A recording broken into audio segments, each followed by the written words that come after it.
नमस्कार, आप सभी का स्वागत है टीसीएस पाठशाला के 10 मिनट सीरीज में। मैं शक्ति ओझा आप सभी का स्वागत करता हूं।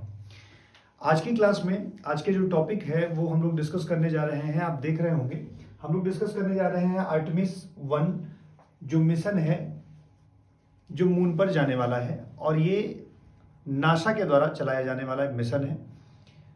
अभी कल ही मतलब वेंसडे को ये लॉन्च किया गया। इसके पहले भी इसकी लॉन्चिंग की तारीख थी, लगभग 14 नवंबर को लॉन्च होना था, लेकिन एक तूफान की वजह से इसे डिले कर दिया गया और जिसे कल लॉन्च किया गया है।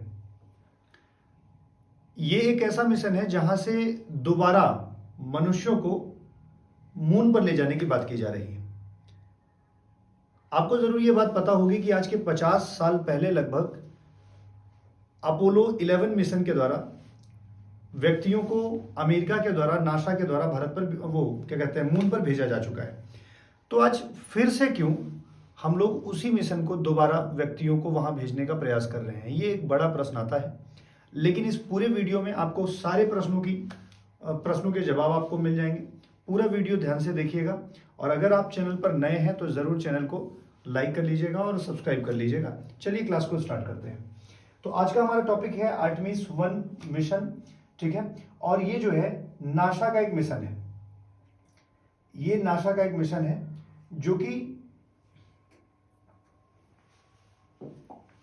जॉन एफ कैनेडी है उनके नाम पर, जो फ्लोरिडा में स्पेस सेंटर है, वहां से 12:17 दोपहर को लॉन्च किया गया। हालांकि इसकी लॉन्चिंग जो थी वो 14 नवंबर को होनी थी, लेकिन डिले कर दी गई थी। एक निकोल नाम का जो तूफान आया था उसकी वजह से इसको पोस्टपोन कर दिया गया था, और जिसे बाद में लॉन्च किया गया। एक बार और भी 50 साल पहले जो है अपोलो मिशन के द्वारा आदमियों को भेज चुके हैं, और इस बार फिर से मनुष्यों को जो है हम लोग मंगल पर, क्या कहते हैं, चांद पर भेजने की बात कर रहे हैं।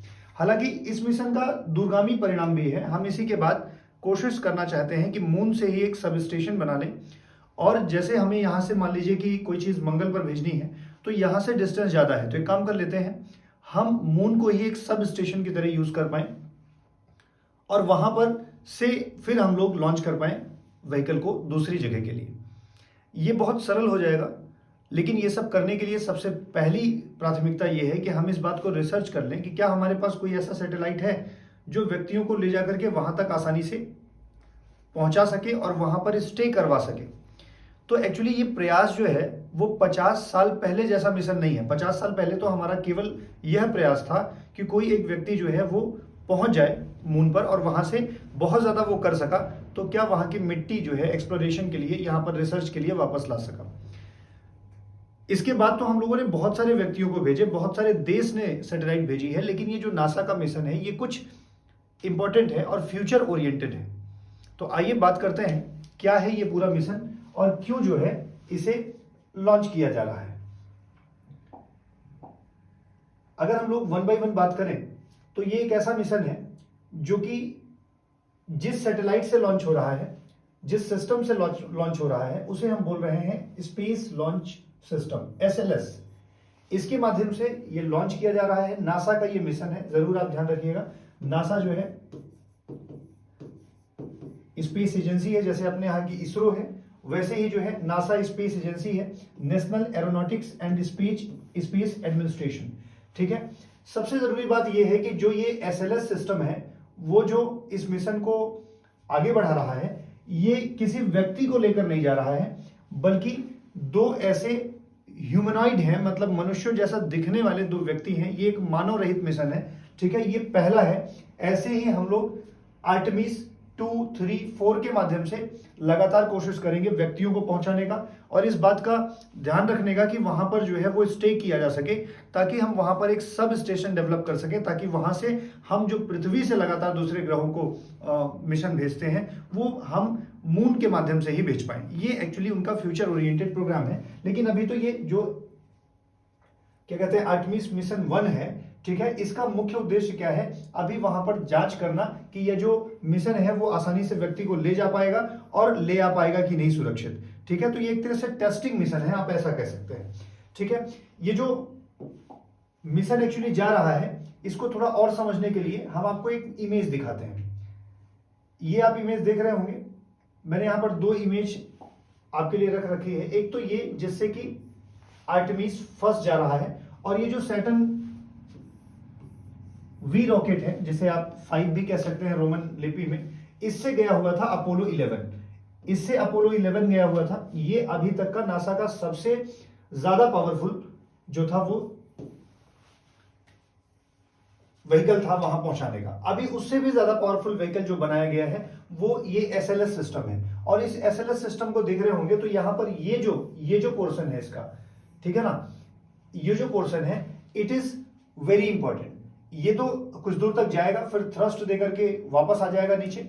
ये पूरा सिस्टम है, इसमें से ये वाला जो सिस्टम है यहां पर, जिसको ओरियन कहा जा रहा है, ये एक कैप्सूल है जिसमें व्यक्ति बैठे होंगे, और व्यक्ति बैठे होंगे वो व्यक्ति ये ले जाकर के ऊपर तक ले जाएगा। ये एक तरीके से अभी जो मिशन जा रहा है ना आर्टेमिस फर्स्ट, ये एक तरीके से क्या करेगा, इनसर्कल करेगा, मतलब घूमेगा, एक चक्कर लगाएगा, ऑर्बिट करेगा मून का।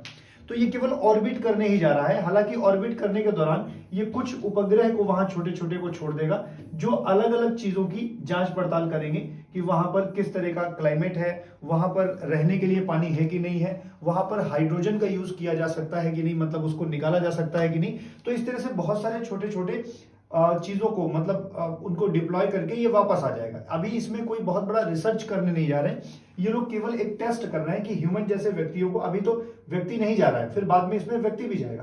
तो ये उसका पूरा शेप है। और ये जो कैप्सूल वाला पोर्शन है ना, ये सबसे ज्यादा इंपॉर्टेंट है। और सबसे बड़ी बात ये है ना कि ये सुरक्षित ले भी जाएगा और ऑर्बिट करके फिर से पैसिफिक ओशियन में वापस आ जाएगा। अगर ये सब कुछ प्लान रहा तो ये फिर से जो है वापस आकर के इसे दोबारा भी भेजा जा सकेगा। तो लेट्स सी ये कितना सक्सेसफुल होता है। लेकिन अगर अभी हम बात करें तो यही कुछ एक व्हीकल है जिसके माध्यम से भेजा जा रहा है, जिसको हम लोग क्या कह रहे हैं, एसएलएस सिस्टम कह रहे हैं, ठीक है। तो उसमें जो कैप्सूल है जिसमें व्यक्ति होंगे उसको क्या कहा जा रहा है, ओरियन कहा जा रहा है।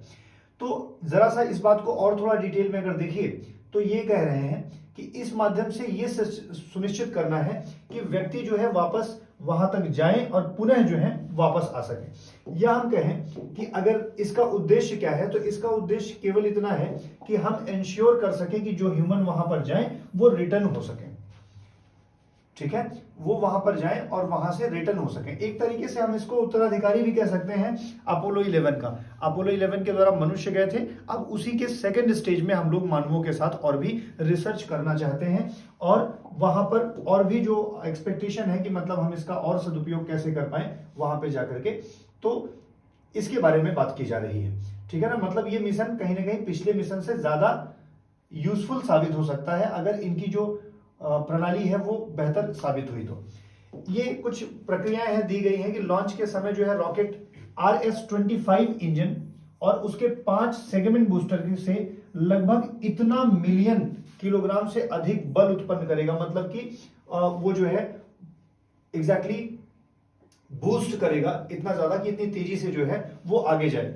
फिर उसके बाद इसमें बूस्टर भी लगा हुआ है, सर्विस मॉड्यूल भी लगा हुआ है, ठीक है, लॉन्च अबॉर्ट सिस्टम भी लगा हुआ है।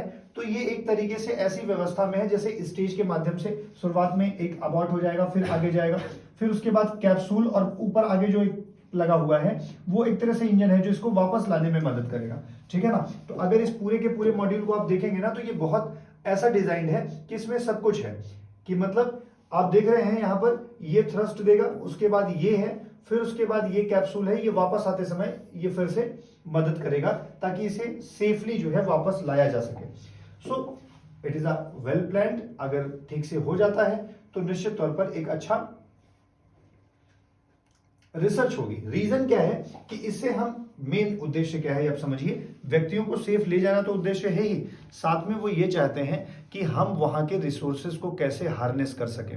वहां पे जो हाइड्रोजन है, वहां पे जो हीलियम है, हम उसे किस तरीके से ईंधन के रूप में यूज करके कल या इसके बाद हम लोग वहीं पर एक सब स्टेशन बना लें और वहीं से लॉन्च व्हीकल को किसी दूसरे ग्रह पर लॉन्च कर सके। द मेन पर्पस जो है वो इसी को एक्सप्लोर करना है, ठीक है। ये इसके बारे में जो मैं अभी बात कर रहा था ना, जब ये वापस आ रहा होगा, मतलब ये सर्कल कर रहा होगा, ऑर्बिट कर रहा होगा, तो ये कुछ क्यूबसैट किसे कह रहे हैं, छोटे छोटे उपग्रह। ये छोटे छोटे उपग्रह को जो है वहां पर छोड़ देगा। क्यूबसैट का बेसिक काम क्या है? क्यूबसैट अलग अलग तरीके से, ये मतलब अलग अलग है, जैसे हर एक क्यूबसैट का अलग काम है। जैसे कोई तापमान की जानकारी देगा, कोई जो है वहां की मिट्टी के बारे में जांच करेगा, कोई पानी के बारे में देखेगा, कोई हाइड्रोजन को फ्यूल के रूप में कैसे यूज कर सकते हैं इस पर बात करेगा। तो हर एक अलग से डिवाइडेड है। ये क्यूबसैट जो है ना वो अलग अलग उनमें सिस्टम सेट किया गया है, ताकि वो चंद्रमा की हर एक चीजों को वो रिसर्च करेंगे और उसकी जो रिपोर्ट होगी वो भेजेंगे। ठीक है, ये लगभग कुल 6 सप्ताह का मिशन है। 6 सप्ताह के मिशन के बाद ये फिर से अर्थ के एटमॉस्फेयर में वापस आ जाएगा, और अगर सब कुछ बेहतर रहा, ठीक है, तो ये पैसिफिक ओशियन या जो शिप है जहां पे इन्होंने प्लान कर रखा है कि वहां पे फिर से लौटाएगा, ठीक है, वो वहां पे एकदम सेफली आ जाएगा। अगर हम लोग बात करें कि क्या मून के मिशन में ये नासा सबसे पहली बार काम कर रहा है क्या? बिल्कुल नहीं, ये नासा कई देशों के बाद, हालांकि सबसे पहले अगर इसकी हिस्ट्री देखी जाए तो एक समय आपने सुना होगा कि शीत युद्ध चल रहा था, और शीत युद्ध के समय रूस और अमेरिका जो है वो इस होड़ में लगे हुए थे कि कौन बेहतर पोजीशन प्राप्त कर सकता है, और रूस दिन ब दिन जो है नई हाइट्स को छूता चला जा रहा था। उस समय जो एफ कैनेडी साहब थे, अमेरिका के प्रेसिडेंट, उन्होंने कहा कि हम भी 70 के दशक को पूरा होने के पहले जो है अपने मिशन को चंद्रमा पर भेजेंगे। खुद जब राष्ट्रपति यह बात कह रहा है तो पूरी अमेरिका ताकत लगा देगा कि निश्चित तौर पर अमेरिका कोशिश करके इस मिशन को पूरा करे। तो यहीं से रेस चालू हुई। जैसे कि मैंने कहा कि सोवियत यूनियन जो है वो पहले ही बहुत सारे कार्य कर चुका है। सोवियत यूनियन जो है वो लूना 1 और 2 करके रोवर को भेज चुका है। फिर उसके बाद यूएस जो है ट्राई करना स्टार्ट करता है, और यूएस जो है वो कोशिश करके, ठीक है, 1969 में 2 व्यक्तियों को, नील आर्मस्ट्रॉन्ग और उनके साथ जो है एडविन बज, ठीक है, एल्ड्रिन, वो लोग गए, और वहां पर 12 लोगों में से वो प्रथम 2 व्यक्ति हैं जो वहां पर गए, और मिशन का नाम था अपोलो। मतलब इसके पहले भी अमेरिका प्रयास कर चुका है। सबसे पहले सोवियत यूनियन, मतलब कि आज का रशिया आप कह सकते हैं, रूस कह सकते हैं, ठीक है, और इसके साथ ही साथ बाद में तो बहुत सारे देश, जापान, चाइना और इंडिया भी ऐसे प्रयास कर चुका है। अब जरूरी है थोड़ा सा हमें यह समझ लेना कि भारत के कौन कौन से प्रयास चंद्रमा के बारे में हो चुके हैं। तो भारत का प्रयास आपने सुना होगा चंद्रयान 1 के बारे में, ठीक है ना, जिसकी शुरुआत इस प्रोजेक्ट की कब हुई थी? 2007 में, ठीक है। और जो इंडिया की स्पेस एजेंसी है जिसका नाम इसरो है, और जो रूस की स्पेस एजेंसी है जिसका नाम है रॉस्कोमॉस, ठीक है ना, इन दोनों ने मिल करके चंद्रयान प्रथम को एग्जीक्यूट करने की बात की थी। हालांकि इस मिशन को जो है वो जनवरी 2013 में रोक दिया गया था, फिर से 2016 में, ठीक है, इसे आगे बढ़ाया गया था। रोकने का कारण केवल इतना ही था कि रूस जो है वो लैंडर को टाइम पे डेवलप नहीं कर पाया था कि जो वहां पे लैंड करेगा, मतलब जो उसका एक भाग होता है लॉन्च व्हीकल का, जो वहां पर लैंड करके रिसर्च करेगा। तो इसीलिए 2016 में चंद्रयान 1 जो है वो भारत की तरफ से रूस के कोऑपरेशन से आगे बढ़ा। इसमें प्रमुख रूप से क्या पाया गया? हम लोग प्राप्त किए ये कि लूनर पर वाटर है, मतलब चंद्रमा पर पानी है, ये फाइंडिंग की गई। कहा गया कि एविडेंस पाया गया कि वहां पर केव्स भी कुछ बनी है पुरानी, ठीक है ना, लावा फ्लो की वजह से वहां पर कुछ केव्स भी, गुफानुमा आकार भी बन गया है। इतना ही नहीं, वहां पर टेक्टोनिक एक्टिविटी भी, प्लेट डिस्टर्बेंस पाया गया कि टेक्टोनिक एक्टिविटी वहां पर भी होती है जैसे अपने अर्थ पर होती है, ठीक है। तो इस तरीके से वहां पर कुछ चीजें पाई गई। मेटोराइट का भी इंपैक्ट पाया गया, जैसे कि कोई ग्रह गिर जाता है तो वहां गड्ढे वड्ढे हो जाते हैं, तो झील टाइप एक आकार पाया गया। तो इस तरीके से ये देखा गया कि शायद भविष्य में और देखा जाए तो चंद्रमा पर रहने की भी व्यवस्था की जा सकती है, ठीक है। और उसके बाद चंद्रयान 2 जो है मिशन, ये सेकेंड मिशन इंडिया का रहा, जो पूरी तरीके से भारतीय था। इसमें किसी की हमने मदद नहीं करी, मदद नहीं ली, मतलब ऑर्बिटर, लैंडर जो था उसका विक्रम नाम था, रोवर जो था उसका प्रज्ञान नाम था, ठीक है। और इस तरीके से ये सेकंड जो है वो मिशन हुआ। हम लोग तीसरे के बारे में भी, चंद्रयान 3 के बारे में भी चर्चा कर रहे हैं। लेट्स सी भारत कब चंद्रयान 3 को, मतलब थर्ड को आगे ले जाता है। लेकिन अगर इस पूरे रिसर्च को देखा जाए जो आर्टेमिस मिशन है, तो निश्चित तौर पर ये एक बहुत बड़ा चेंज ला सकता है। जैसे टूरिज्म में हो सकता है कि आज नहीं तो कल चंद्रमा पर कुछ दिन स्टे करने का व्यवस्था हो जाए, और वहां से टूरिज्म जैसी चीजों को भी डिजाइन किया जा सकता है, ठीक है। ऐसा भी हो सकता है कि अगर चंद्रमा पर सब स्टेशन हो जाए तो फिर हम बहुत सारे ग्रहों पर आसानी से आगे बढ़ सकते हैं। अब चूंकि तकनीक है तो तकनीक अच्छे पक्ष भी लेके आती है और साथ ही साथ बुरे पक्ष भी लेके आती है।